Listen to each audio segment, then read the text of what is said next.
आप सभी भक्तों का हार्दिक स्वागत है आज के प्रातःकालीन श्रीमद् भागवतम के डिस्कशन में। तो हम लोग चर्चा कर रहे हैं Shrimad Bhagavatam first canto 5th chapter verse number 22। इस श्लोक पे लास्ट टाइम भी चर्चा किया था कुछ, उसी चर्चा को आगे बढ़ाएंगे।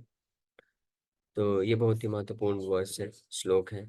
नारद मुनि वेद व्यास जी को भागवत ग्रंथ रचना करने के महिमा के ऊपर ही वर्णन कर रहे हैं इस पूरे अध्याय में, उनको प्रेरित कर रहे हैं। और इस भागवत को यद उत्तम श्लोक गुणानुवर्णनम, उत्तम श्लोक गुणानुवर्णनम भी बोल सकते हैं। उत्तम श्लोक मतलब भगवान कृष्ण का एक नाम है उत्तम श्लोक, जिसका अर्थ होता है कि ऐसे भगवान जिनका गुणगान उत्तम श्लोकों से किया जाता है, उत्तम रचनाओं से किया जाता है। उदगता तम इति उत्तम, जो दिव्य रचनाओं से किया जाता है। इसके बारे में ऑलरेडी 10-11 नंबर श्लोक में नारद मुनि बता चुके हैं। तद्वाग विसर्गो जनताग विप्लवो यस्मिन् प्रति श्लोकम अवबध्यपि नामानि अनन्तस्य अंकितानि यशोंकितानि च शृण्वन्ति गायन्ति गृह्णन्ति साधु। यह उत्तम श्लोक का अर्थ है। तो इस श्लोक में नारद मुनि बोल रहे हैं, इदम हि पुंसस् तपसः श्रुतस्य वा स्विस्तस्य सूक्तस्य च बुद्धिदत्तयो अविच्यतो अर्थ कविभिर्निरूपितो यदुत्तम श्लोक गुणानुवर्णनम।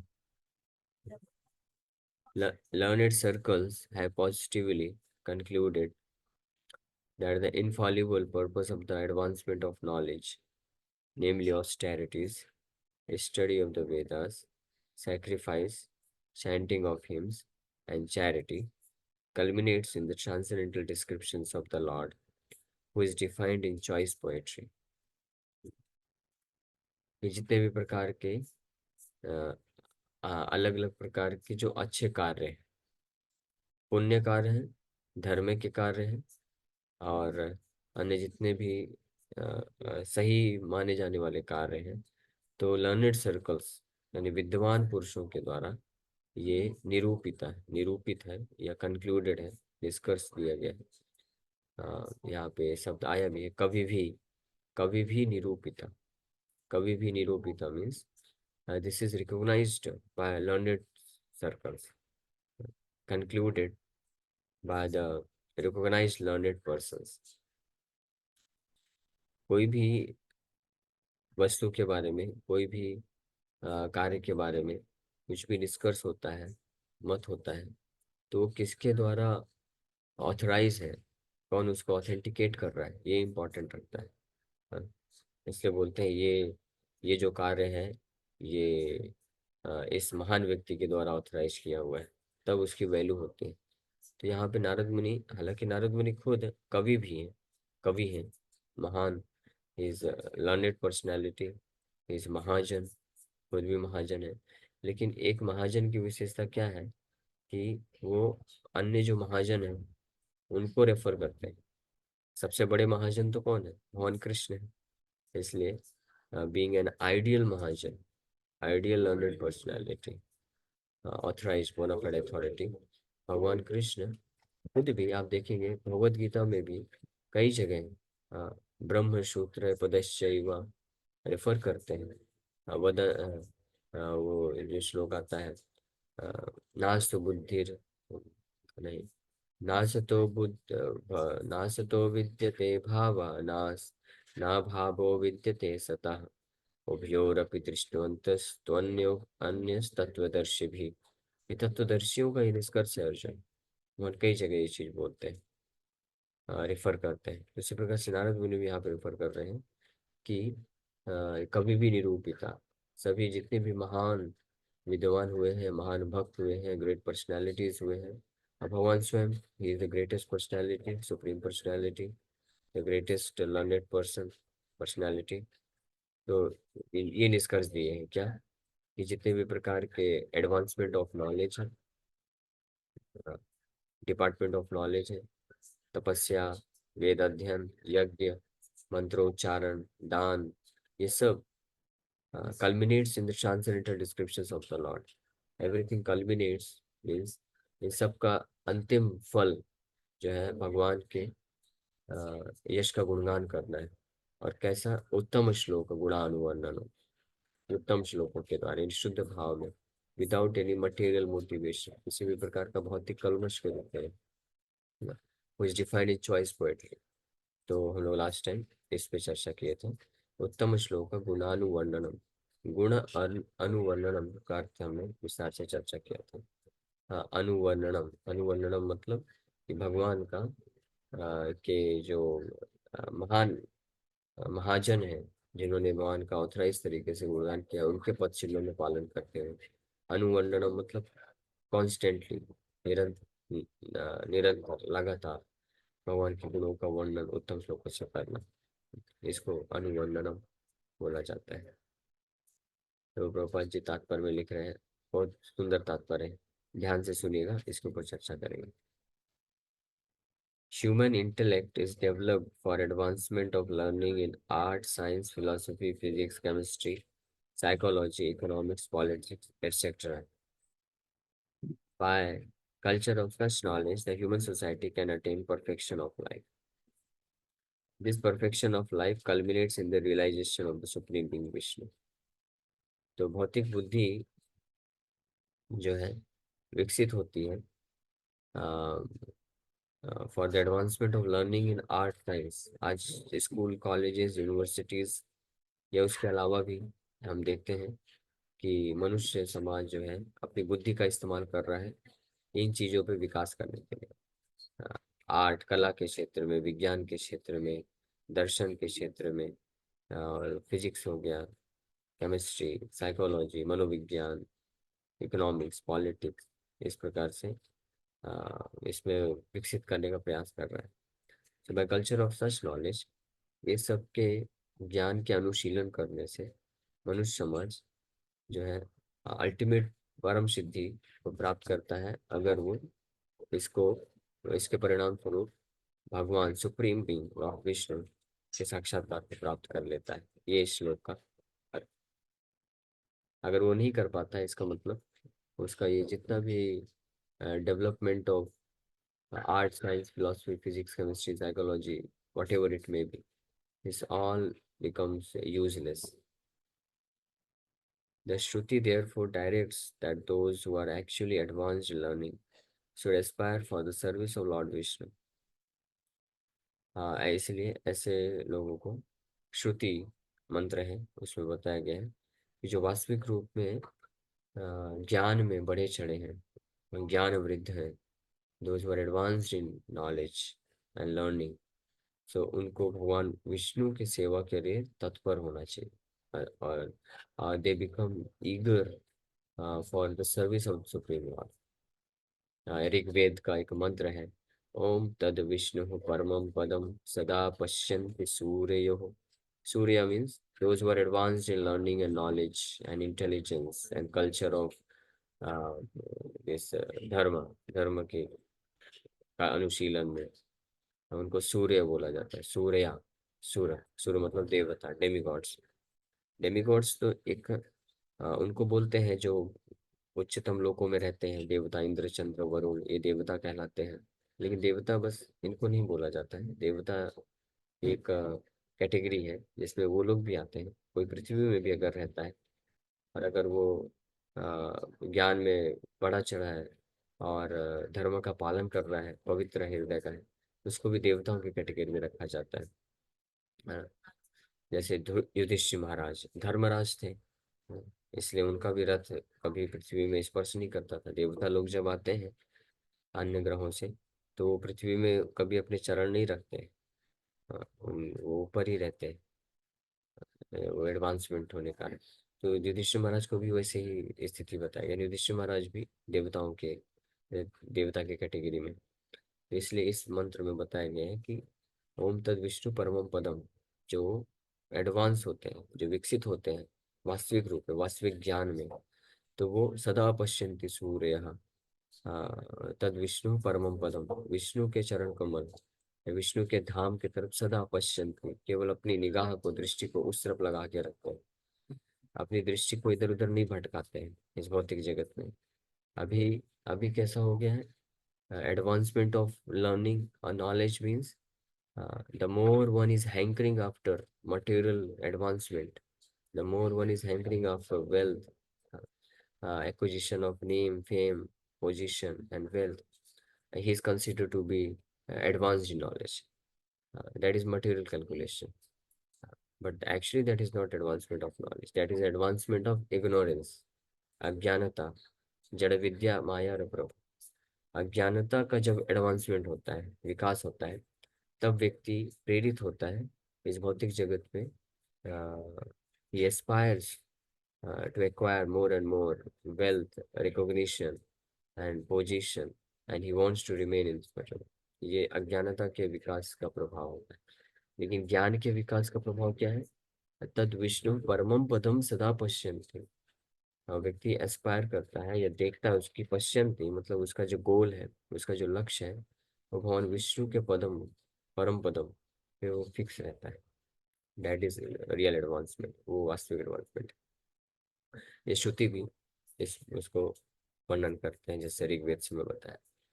But unfortunately persons who are enamored by the external beauty of Vishnu Maya do not understand that culmination of perfection or self-realization depends on Vishnu। वही चीज प्रभुपाद जी यहाँ बता रहे हैं। पर दुर्भाग्यवश ऐसे व्यक्ति जो कि विष्णु माया, भगवान विष्णु की जो इल्यूजरी पोटेंसी है, माया के बाहरी सुंदरता से आकर्षित हो जाते हैं, तो वो इस बात को नहीं समझ सकते, है ना। जैसे अभी ये चीज जो हम बोल रहे हैं, आप किसी जो भक्त नहीं है, जो ये रेगुलर भागवत कथा नहीं सुन रहा है, उसके सामने जाके बोलिए तो वो तो कभी समझ ही नहीं पाएगा, उसको तो उल्टा ही लगेगा।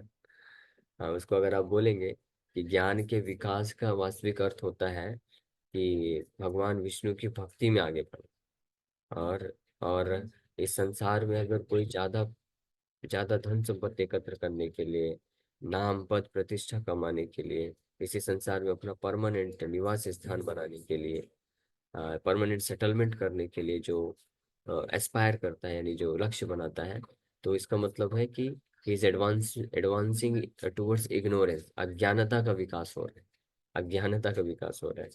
तो लोग तो इसको समझ ही नहीं पाएंगे, वो बोलेंगे। ये सब आप जानते ही हैं, आप घर समाज में रहते हैं तो जानते हैं कैसे लोग ज्ञान का विकास इसी चीज को मानते हैं, कितना ये सब चीजों के पीछे भाग सके व्यक्ति। लेकिन यहाँ पे क्लियर बताया जा रहा है कि वास्तव में ये उन्हीं लोग, वही लोग ऐसा समझते हैं, या दोज हु आर एनामोर्ड। एनामोर्ड का मतलब होता है जो बहुत ही ज्यादा या वशीभूत हो चुके हैं, वशीभूत हो चुके हैं, मोहित हो चुके हैं विष्णु माया के बाहरी सुंदरता से प्रभावित होकर, आकर्षित होकर के। वो लोग इसको कभी समझ नहीं सकते। अब विष्णु माया क्या है, आगे प्रभुपाद जी बता रहे हैं। Vishnu Maya means sense enjoyment, that's all, which is transient and miserable. तो इस संसार में रह करके भोग विलास करना, इंद्र तृप्ति करना, उसको विष्णु माया बोला गया। भगवान विष्णु की माया है सेंस एंजॉयमेंट, जिसको हर जगह जोर दिया जाता है, and everyone is searching after that. और लेकिन ये विष्णु माया जो है, ये क्या है? ये बहुत ही ट्रांजिएंट है। ट्रांजिएंट मतलब क्षणिक है, कभी रहता है कभी नहीं रहता है, और मिजरेबल है। एक तो क्षणिक है, बड़े मुश्किल से प्राप्त होता है सेंस एंजॉयमेंट, और मिलता भी है तो वो मिजरेबल है, दुखदाई होता है, दुख ज्यादा देता है। Those who are entrapped by Vishnu Maya utilize advancement of knowledge for sense enjoyment। इस प्रकार से जो भगवान विष्णु की माया से प्रभावित लोग होते हैं, वो लोग हर प्रकार के ज्ञान का इस्तेमाल केवल इंद्रिय तृप्ति के लिए करते हैं। यहाँ तक कि वैदिक शास्त्रों के ज्ञान का भी इस्तेमाल वो इंद्रिय तृप्ति के लिए करते हैं, धर्म का इस्तेमाल भी इंद्रिय तृप्ति के लिए करते हैं। और so much so that the pure knowledge, pure spiritual and devotional knowledge, उत्तम श्लोक ऑफ श्रीमद् भागवत, भागवत महापुराण का भी इस्तेमाल व्यक्ति सेंस एंजॉयमेंट के लिए करता है। आप सोच सकते हैं कि किस हद तक विष्णु माया के द्वारा व्यक्ति प्रभावित हो सकता है, इंट्रैप हो सकता है, कि भगवान और भगवान की शुद्ध भक्ति भागवत को भी इसके लिए इस्तेमाल कर लेते हैं लोग। यही तो है सो कॉल्ड भागवत कथाकार और सो कॉल्ड भागवत कथा कथा और ऑर्गेनाइजर, आयोजक। जो होते हैं, मोर देन 90%, मोर देन 95% भी बोल सकते हैं, कोई गलत नहीं होगा। ये जितने भी लोग जो दिखावटी कार्य करते हैं धर्म का, स्पेशली भागवत का और ये सब चीज़ों का, तो क्या है उनके पीछे उद्देश्य? यही उद्देश्य रहता है, sense enjoyment in different ways, अलग अलग तरीके से। आप किसी भी पूछिए, किसी भी जो ऑर्गेनाइजर होते हैं, जो भागवत कथा ऑर्गेनाइज कराते हैं, क्या पर्पज है, आप क्यों ऑर्गेनाइज कराना चाहते हैं? कई बार तो वो डायरेक्ट बोल देते हैं, ये तो हम, हमारा जो है परिवार है, समाज है और लोग हैं, वो लोग भौतिक तरीके से अच्छे से विकास कर सके, इस रह सके, उनका भौतिक कल्याण हो, इसके लिए करते हैं। वो तो डायरेक्ट बोल देते हैं, जिससे साफ पता चलता है कि सेंस ग्रेटिफिकेशन। लेकिन कुछ लोग बाहरी रूप से तो बोल देते हैं कि सबको भक्ति मिले, सबको ये मिले, भगवान के प्रति भक्ति बढ़े, तो बाहरी रूप से बोलते हैं, बट इंटरनली क्या कॉन्शियसनेस है कि भगवान की भक्ति बढ़े, इस ताकि हम भगवान का सुरक्षा प्राप्त करें और इस भौतिक जगत में सेंस ग्रेटिफिकेशन मिलता है। यही उनका भक्ति का डेफिनेशन होता है। तो इसलिए those who are entrapped by Vishnu Maya utilize advancement of knowledge for sense enjoyment। वो ज्ञान का इस्तेमाल इसी के लिए कर लेते हैं। See, Narad Muni has explained that all paraphernalia of the cosmic universe is but an emanation from the Lord out of his different energies, because the Lord has set in motion by his inconceivable energy the actions and reactions of the created manifestation. They have come to be out of his energy, they rest on his energy, and after annihilation, they merge into him. Nothing is therefore different from him, but at the same time, the Lord is always different from them. ये नारद मुनि already ये अ, वर्णन कर चुके हैं पिछले श्लोक में कि इस भौतिक संसार में, भौतिक जगत में जो भी प्रकट होता है, वो सब भगवान की भिन्न भिन्न प्रकार की शक्ति है। तो भगवान की अचिंत शक्ति के प्रभाव से सब होता है। लेकिन भगवान फिर भी उससे भिन्न है। तो इसीलिए कोई ये नहीं बोल सकता है कि ये भौतिक संसार भी तो भगवान के द्वारा दिया गया है, इंद्र तृप्ति भी तो भगवान के द्वारा दिया गया है। जैसे कुछ मूर्ख लोग होते हैं, वो बोलते हैं कि अगर शराब जो है पीने के लिए नहीं है, तो भगवान ने बनाया क्यों है? हाँ, आप बोलते हैं कि मीट ईटिंग नहीं करना चाहिए, तो भगवान ने इतने सारे जानवर क्यों बनाए? कुछ बोलते हैं कि अगर हम जानवर को मार के खाएंगे नहीं, तो उनकी जनसंख्या बढ़ जाएगी, फिर प्रकृति का इम्बैलेंस हो जाएगा। तो वो सोचते हैं इम्बैलेंस हो जाएगा। तो एज इफ ये आप ही ने पूरी सृष्टि को बनाया है, और आप ही सब पूरी सृष्टि को बैलेंस करने का उत्तरदायित्व तो आपने संभाल रखा है, कि आप बोलते हैं ऐसा कि जानवर को खाएंगे तो इम्बैलेंस भी कर जाएगा। तो ऐसा नहीं है। तो भगवान सृष्टि में तो बहुत सारी चीजें बनाते हैं भगवान।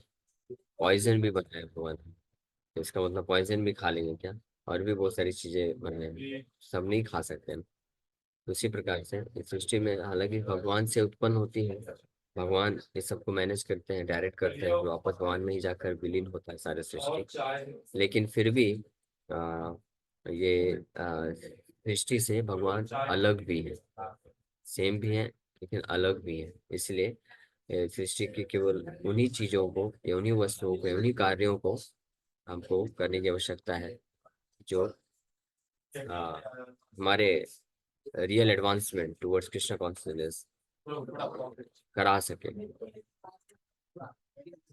तो इस प्रकार से आपको वर्णन करें। When advancement of knowledge is applied in the service of the Lord, वही चीज यहाँ पे आ रहा है कि जब इस प्रकार के विज्ञान या ज्ञान का विकास है, उसको भगवान की सेवा में लगाया जाता है, the whole process becomes absolute. तो पूरा हर चीज जो है एब्सोल्यूट हो जाता है, यानी दिव्य हो जाता है। The personality of Godhead and his transcendental name, fame, glory, etc. are all non-different from him. Therefore, all the sages and devotees of the Lord have recommended that the subject matter of art, science, philosophy, physics, chemistry, psychology, and all other branches of knowledge should be wholly and solely applied in the service of the Lord. Art, literature, poetry, painting, etc. may be used in glorifying the Lord.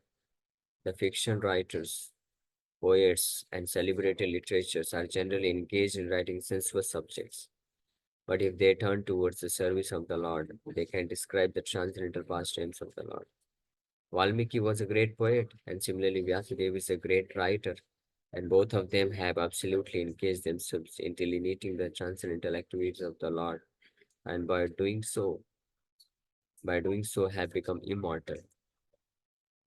Similarly, science and philosophy also should be applied in the service of the Lord. There is no use presenting dry speculative theories for sense gratification. Philosophy and science should be engaged to establish the glory of the Lord. Advanced people are eager to understand the absolute truth through the medium of science, and therefore a great scientist should endeavor to prove the existence of the Lord on a scientific basis. Similarly, philosophical speculation should be utilized to establish the supreme truth as sentient and all-powerful. Similarly, all other branches of knowledge should always be engaged in the service of the Lord. In Bhagavad Gita also the same is affirmed.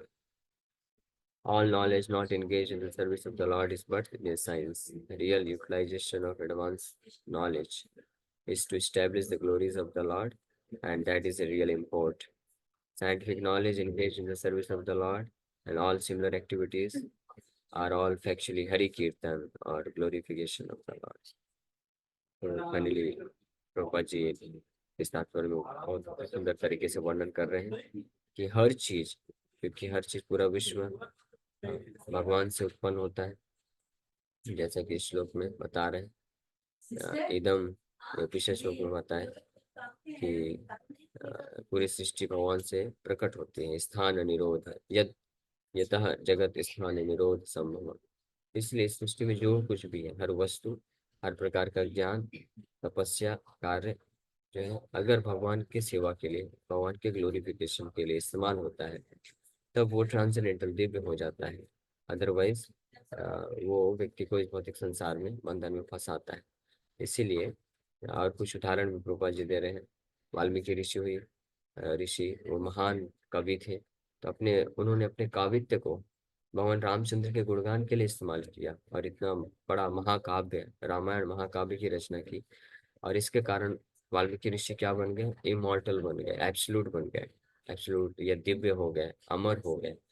20 lakh साल पहले उन्होंने रामायण लिखा था, आज भी लोग उनको याद करते हैं।